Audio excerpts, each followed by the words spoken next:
Hi guys, Pikachu Hunter here, and today I am bringing you Deck Chat Sunday's first edition, the Mewtwo Deck of Destruction.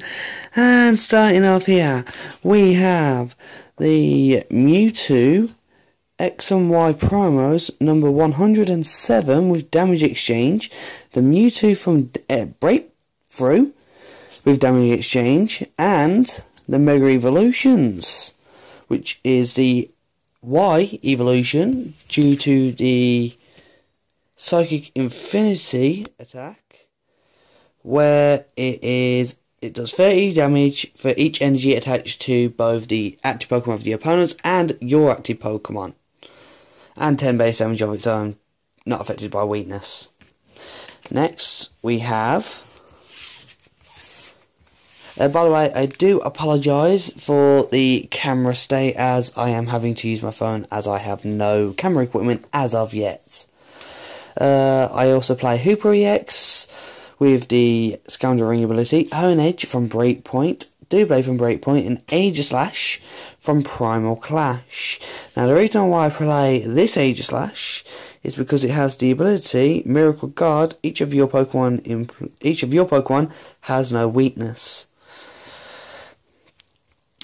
And obviously I play Hooper EX Scoundrel Ring for the reason that he can get other EXs out, like these bad boys here. Anywho.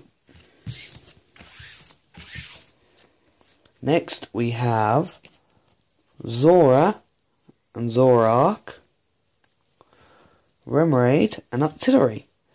Now everyone knows what Octillery does. He's basically a replacement for Shaman EX these days, normally with a bit more advantage to it as well. Instead of getting 6 cards, yes, you only get the 5, but you get to use it once per turn.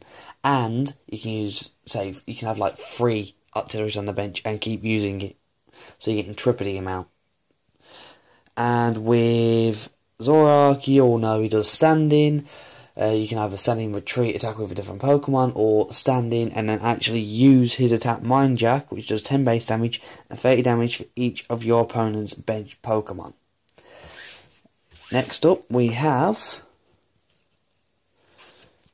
3 Mega Turbos, obviously to get energies up onto Mega Evolution Pokemon. Normally fairly straightforward with them. Making sure it's from your discard as well, not to mention. Oh, no, might as well get it out now. I also play 3 Shrine of Memories. Now, the reason why I play 3 Shrine of Memories is because with Shrine of Memories, you are able to remember all your previous attacks from your previous evolutions. Now, with this one, the way it works in this deck, I should say, is with Mega Mewtwo, you can't use Damage Exchange. You get 210 damage, you get knocked out. Now, with Shrine of Memories in play, you can use Damage Exchange. Say you've got 200 damage on you, your opponent has nothing on them, and they've got 170 HP. You can use Damage Exchange, they get 200 damage, they get knocked out, you get full heal, you take 2 prize cards, they take 0. Fairly straightforward with that stadium. Next, we have 3 Evosodas. Now, I play Evosodas instead of Level Balls because Evosodas just work better. They evolve your Pokemon, whereas Level Balls can only go up to 90 HP. Normally, only enables you to get out Honedge and Doublade or Remoraid and Octillery. Not very fair on that end. That's why I play 3 of them, so I can evolve either one of my EXs, say Zora into Zoroark, or even Remoraid into Octillery, and so on. Fairly straightforward with them as well. As, of course, you can only use them once per turn due to the fact... Well, sorry, you can't use them once per turn, you can use them once after it's been a turn for the Pokemon's been out, and so on. I know I'm stumbling over myself here, it's my first time recording. I also play 3 Mewtwo Spirit Links. Now, I do play 3, just in case, because obviously I play 3 Mewtwo's, but I don't tend to use them, I tend to use about 1. So you can customise this in any way you like. Personally, I have the 3 in there just to be safe. Normally I'm evolved by the 3rd turn, so. Next, we have 2 Float Stones, one for Aegislash and one for Octillery. Or you can just do it one for, say you haven't got artillery out, you can do Zoroark and Aegislash. That way you got your defence and your backup attacker who can retreat.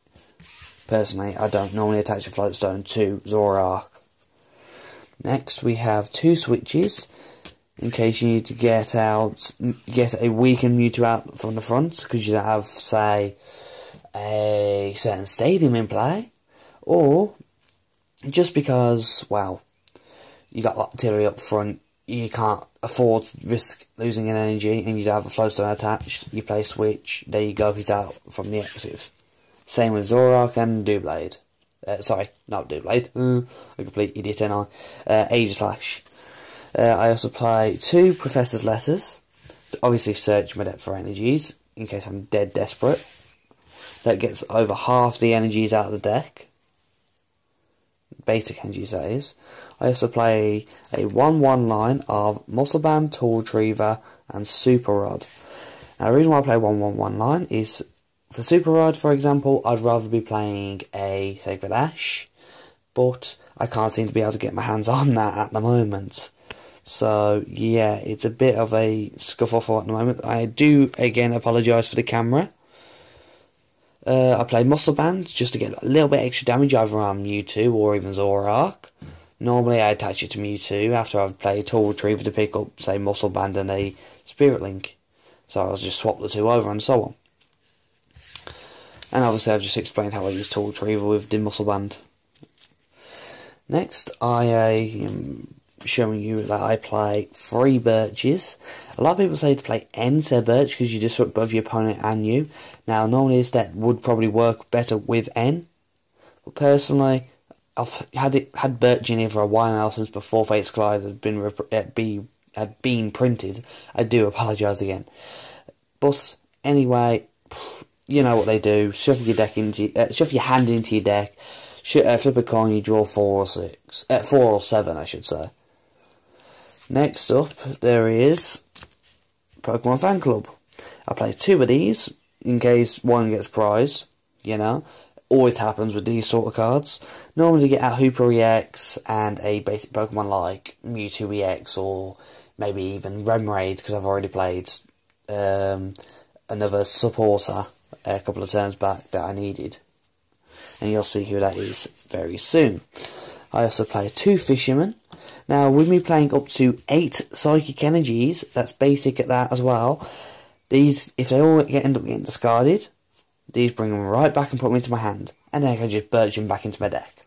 Normally fairly simple and straightforward. Normally you can use 1 support per turn, obviously these get only 4, but obviously after a couple of turns you can just birch them back into your deck. I played the standard 2 Lysanders, you know, just to get that little artillery off the bench, or the shaman off the bench, so you can knock them out and just take away their deck consistency altogether. We all know what Lysander does. Obviously you're going to play 1 support per turn, as I keep reminding you all.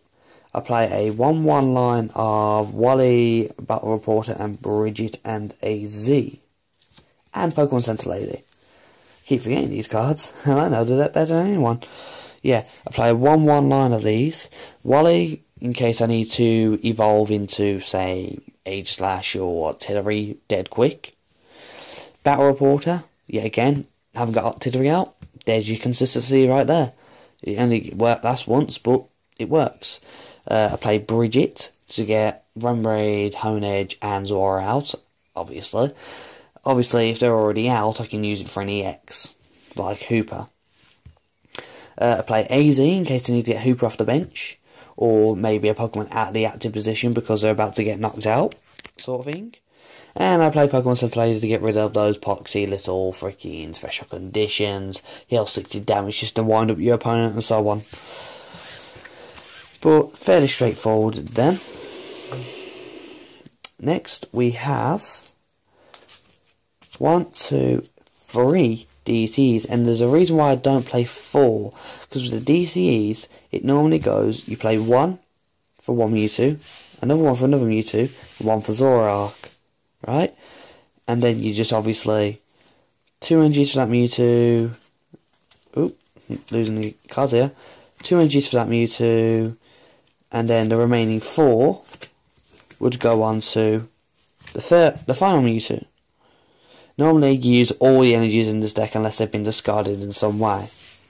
Normally fairly straightforward. You attach one DC to one Mewtwo, you attach one to the other, and one to Zoroark, and then you're sorted out pretty much. And obviously you only need 4 energies between them all. Well, obviously you only need 4 energies on each Mewtwo because obviously you count your opponent's energies as well as your own.